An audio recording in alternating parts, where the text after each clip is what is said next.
Hello friends, good morning. Myself Hina Desai from Ashwamik Vidyalaya. Today we learn standard 12th English. Okay, dear student, today we learn how to write an application for any post.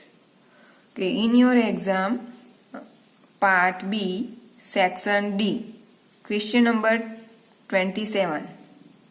In question number 27, ask you write an job application for the post of given like this and that. Okay, तो आप लोगों को जो आपका question number 27 है वो job application होगा. तो how to write job application आपको एग्जाम में ऐसे दिया जाएगा कि Jashvi Solanki from 20 Limda Chowk Makal Valsad wants to apply for the post of an accountant to the manager Sun Pharma Dadra Silvas. Draft an application on her behalf with resume. ऐसा आपको question होगा और जो क्वेश्चन नंबर आपका होगा वो क्वेश्चन नंबर 27 होगा. उसके 5 मार्क्स रहेंगे. 5 मार्क्स क्वेश्चन आस्क कि ये जो एप्लीकेशन का फॉर्मेट है वो आपको जैसे मैं देती हूँ उसी तरह से लिखना है. किसी की हिम्मत नहीं कि वो कोई भी डेयर नहीं कर सकता कि आपका मार्क्स कट कर सके. आपको आए कि नहीं आए अमुक उसमें जो बहुत सारी ऐसी पैराग्राफ है वो आपको फिक्स ऐसे ही लिखने हैं. सिर्फ वहां पोस्ट ही चेंज करनी है. जो पोस्ट आपको एग्जाम में दी गई होगी वो पोस्ट आपको लिखनी होगी. ये जो पोस्ट है किसके लिए वैकेंसी है तो एन अकाउंटेंट. ओके, और कौन अप्लाई कर रहा है जो सेंडर पर्सन है वो कौन है तो जशवी Solanki.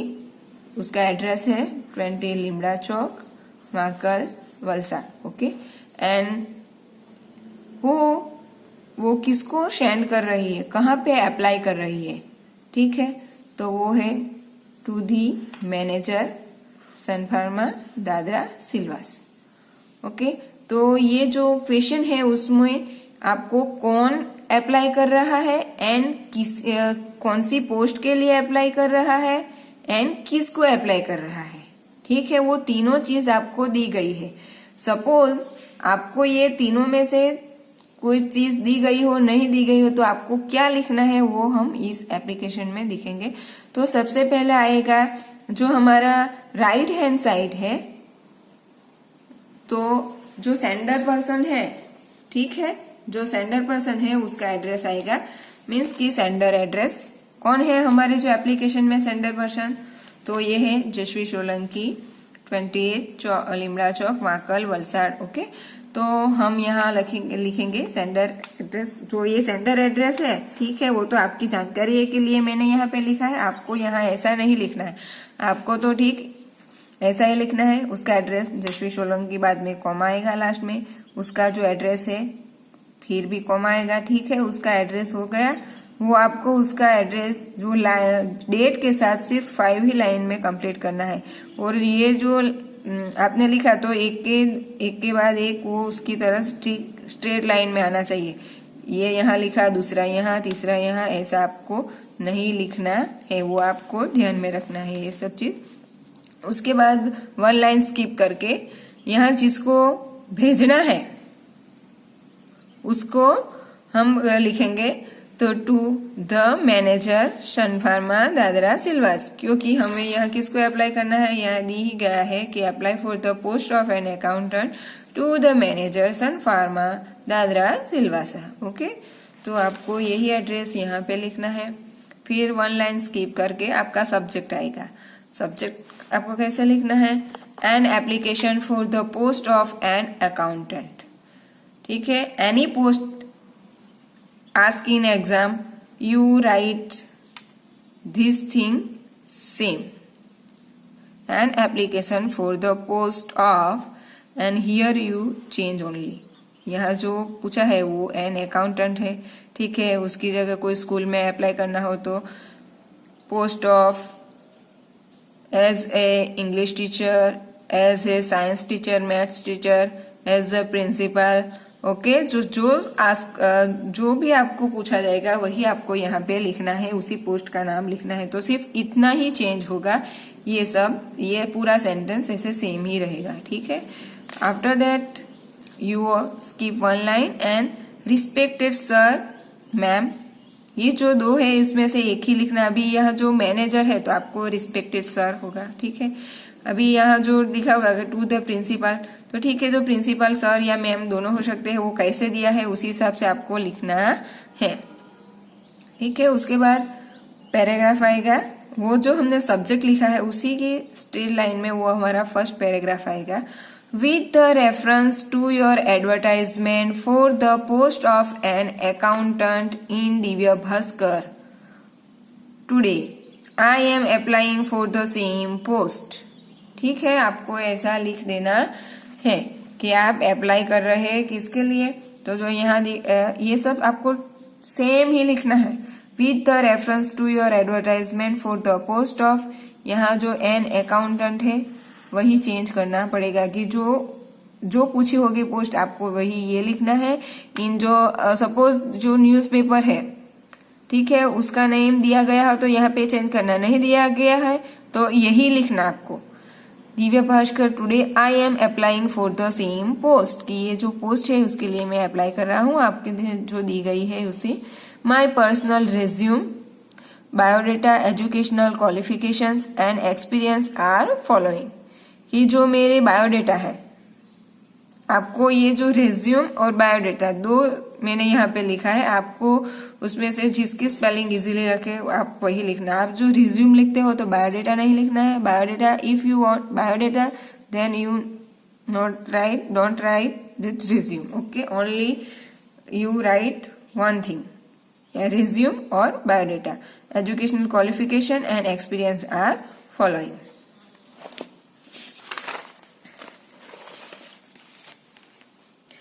Okay, now personal biodata. वो पर्सनल बायोडेटा में first you write name, then address, then date of birth, sex, gender, language you know, marital status, nationality, religions, blood group and hobbies. First you write all thing one by step, one by one you write this side, and after that you put dot and name। तो उसमें हमने लिखा, यहाँ पे लिखा गया है वो लिखा है, यहाँ पे जो सेंडर का एड्रेस था, ठीक है, उसमें जो नाम है वही नाम हमारे बायोडेटा में जो नेम है वही आएगा। तो नेम है जशवी अजय कुमार सोलंकी, एड्रेस एज अबो जो हमने स्टार्टिंग में राइट हैंड साइड लिखा है वही एड्रेस के लिए हमें एज अबो करना होगा, ठीक है। उसके बाद date of birth, date of birth के आपको one thing you remember, you here you write any date and any month, but here you write this 1984 only, because when you apply at that time your age, suppose 26, 27, 28, okay, so here you write 1984, you write date and month any, लेकिन year you must write 84, ठीक है। उसके बाद आएगा sex, male female, female की spelling लिखते हुए थोड़ा बहुत ध्यान रखना। Language you no, Gujarati, Hindi, English, Hindi English. Material status आपको सिंगल ही लिखना है, ठीक है। Nationality Indian, religious Hindu, blood group आपका जो होगा वो ही आएगा। हॉबीज में singing, dancing, reading, gaming, playing, cricket, what ever you want you right, but keep in mind your spelling, you don't make spelling mistake, okay, because you write wrong spelling your marks have been cut, so keep in mind. After that one line skip and education qualification, here you make one table, okay, in this table you make how many 1 2 3 4 5 column you make, ठीक है। वो first column में आएगा numbers, after that degree, after that board और university, after that year of passing, and at last आएगा result. ठीक है, first आएगा जो HSC है तो उसका बोर्ड होगा HSC बोर्ड, और उसका जो पासिंग ईयर आएगा वो 2001 ही आएगा। आपको जो एप्लीकेशन जो अभी आपको 2001 है, ठीक है, और उसके बाद आएगा जो आपने डेट ऑफ बर्थ लिखा है तो उसी हिसाब से यहाँ पे 2001 ही आएगा। तो आप ये फिक्स कर दो आपके दिमाग में कि जो बर्थ है उसमें जो ईयर लिखना है आपकी डेट ऑफ बर्थ में वो 84 ही लिखना है। ठीक है, तो कोई मिस्टेक होगा ही नहीं।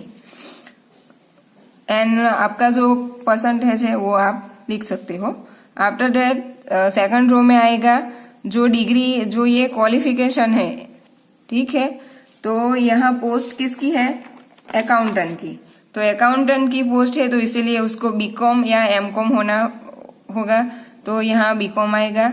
वो बोर्ड और यूनिवर्सिटी VNSU है, और पासिंग ईयर 2004, बिकॉज 3 ईयर का ये ग्रेजुएशन कोर्स है तो 2001 में बोर्ड क्लियर किया है, तो 2002 में FY बीकॉम, 2003 में सेकंड ईयर बीकॉम, एंड 2004 में लास्ट ईयर बीकॉम उसने कंप्लीट किया। तो बीकॉम में हाउ मेनी परसेंटेज गॉट? 65।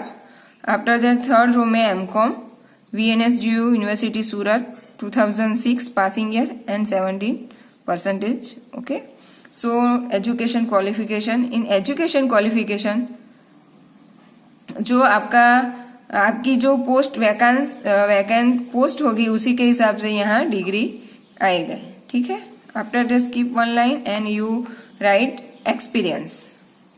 तो first, I have work in LL school Baroda as an accountant for 5 years। ठीक है, अकाउंटेंट का जो एक्सपीरियंस है वो हम कहीं पे किसी ऑफिस में भी ले सकते हैं, किसी स्कूल में भी ले सकते हैं, कोई कंपनी में भी ले सकते हैं। तो यहाँ जो LL स्कूल बड़ौदा है इसमें उनमें अकाउंटेंट का 5 years का एक्सपीरियंस है। और सेकंड एक्सपीरियंस है, I have been working in RTML industries Vapi as an accountant for last 6 years। Okay, so this work experience. After that आएगा हमारा रेफरेंस। रेफरेंस आप 2% का आप रेफरेंस लिख सकते हैं। मिस्टर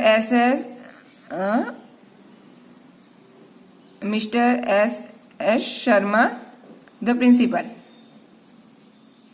ठीक है, वो जो प्रिंसिपल है उसका जो स्कूल का एड्रेस आप यहीं पे लिख देना, जो आप एड्रेस लिखते हो उसमें। एंड सेकंड रेफरेंस है Milan Desai the chartered accountant, Tithal road, Valsad. ठीक है, तो यहाँ आप कोई भी नाम और कोई भी ऑफिस का एड्रेस लिख सकते हो, लेकिन किसके हिसाब से? जो पोस्ट है, जो वैकेंट पोस्ट है उसी हिसाब से आप रेफरेंस के नेम लिख सकते हो कि that person know you very well.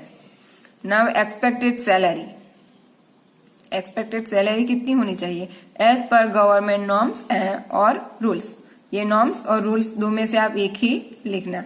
आपको नॉर्म्स ज्यादा इजीली याद रह जाता है तो आप एज पर गवर्नमेंट नॉर्म्स लिख सकते हो, और एज पर गवर्नमेंट रूल्स आप दो में से कोई भी एक लिख सकते हो। ठीक है, after that reason for job change. आप किसकी वजह से जॉब चेंज कर रहे हैं? आपने तो ये 2 जगह पे हमने एक्सपीरियंस में लिखा ही है। ठीक है, कि हमने LL सा एंड RTML इंडस्ट्री 2 में आपने जॉब की है। ठीक है, अब आप ये यहाँ पे क्यों अप्लाई करना चाहते हो? Why you change?